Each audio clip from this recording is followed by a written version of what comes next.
Cinema ఇండస్ట్రీలో వచ్చినన్ని పుకార్లు ఇంకెక్కడా రావు. హీరో హీరోయిన్లు ఒకసారి కలిసి కనిపిస్తే వారి మధ్య ఎఫ్ఐఆర్ ఉందనే చెప్పుకొచ్చేస్తారు. ఇంకొద్దిగా క్లోజ్గా కనిపిస్తే వారు త్వరలోనే పెళ్లి చేసుకోబోతున్నారని చెప్తారు. అలా ఇప్పటి వరకు చాలామంది జంటలపై పుకార్లు పుట్టుకొచ్చాయి.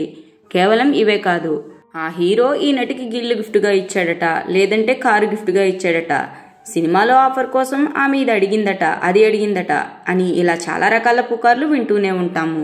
అలా యాంకర్ అనసూయ గురించి కూడా ఇలాంటి పుకార్లు చాలానే వినిపించాయి. అప్పట్లో సోగ్గాడే చిన్ని నాయన సమయంలో అక్కినేని నాగార్జున అనసూయకు ఆడి కార్ గిఫ్ట్ ఇచ్చాడట అనే పుకారు కూడా షికారు చేసింది. తాజాగా ఒక పాడ్కాస్ట్లో ఈ పుకారుకు పులి స్టాప్ పెట్టింది అనసూయ. యూట్యూబర్ నిఖిల్ హోస్ట్ చేస్తున్న నిఖిల్తో నాటకాలు అనే షోలో అనసూయ ఎన్నో ఆసక్తికరమైన విషయాలను పెంచుకుంది. ఇక ఇండస్ట్రీలో ఎవరికైనా కాస్టింగ్ కౌచ్ అడిగారా అన్న ప్రశ్నకు అనసూయ ఎస్ అని చెప్పింది. హీరో, డైరెక్టర్స్ ఇలా చాలా మంది అడిగారని, అదృష్టం కొద్దీ నిర్మాతలు ఎవరు ఇప్పటి వరకు అడగలేదని చెప్పింది. ఇంకా అలా నో చెప్పడం వల్ల చాలా సినిమాలు వదిలేసుకున్నట్లుగా తెలిపింది. ఇండస్ట్రీలోనే ఎందుకు ఇదంతా అంటే ఇదొక రంగుల ప్రపంచం. ఇక్కడ ఉన్నవారు చాలా అందంగా కనిపిస్తారు. వీరిపై అట్రాక్షన్ కూడా ఎక్కువగా ఉంటుంది.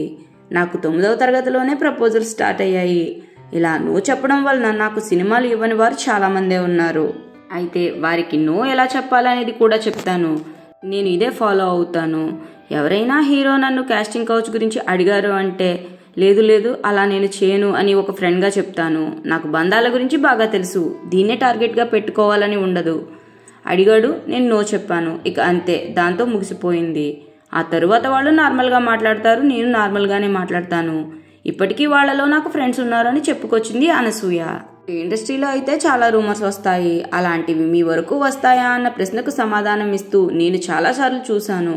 నాకు ఆడి కార్ ఎవరో యాక్టర్ గిఫ్ట్ చేశారట, ఒక నిర్మాత కారు బహుమతిగా ఇచ్చాడట అని అనగానే నిఖిల్ నాగ్ సార్ అంటగానే అనడంతో అనసూయ నవ్వుతారు. నాగ్ సార్ కూడా నేను మా ఆయన కష్టపడి 1,16,000 ఈఎంఐ కడుతూ కోవిడ్ కన్నా ముందే లోన్ ఫినిష్ చేశాము.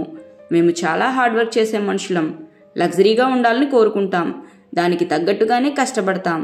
అందరిలాగే నేను కూడా ఎవరి దగ్గరకు వెళ్ళినా నేను ఇదే చెప్తాను. నా దగ్గర బ్లాక్ మనీ లేదు. తాత ముత్తాతల ఆస్తి కూడా నాకు అవసరం లేదు. కానీ నా కష్టార్జితం రూపాయి కూడా నేను వదులుకోను అంటూ చెప్పుకొచ్చింది అనసూయ. ఇలా ఏ విషయమైనా అనసూయ ఓపెన్గానే చెప్తుంది. మరి అనసూయ చేసిన ఈ కమెంట్స్పై మీరేమనుకుంటున్నారో కమెంట్ చేయండి. అలాగే ఇలాంటి ఎన్నో ఇంట్రెస్టింగ్ అప్డేట్స్ కోసం మా ఛానల్ సినిమా సంగతుల్ని సబ్స్క్రైబ్ చేసుకోండి. ఈ వీడియో మీకు నచ్చితే లైక్ చేసి షేర్ చేయండి. Thanks for watching.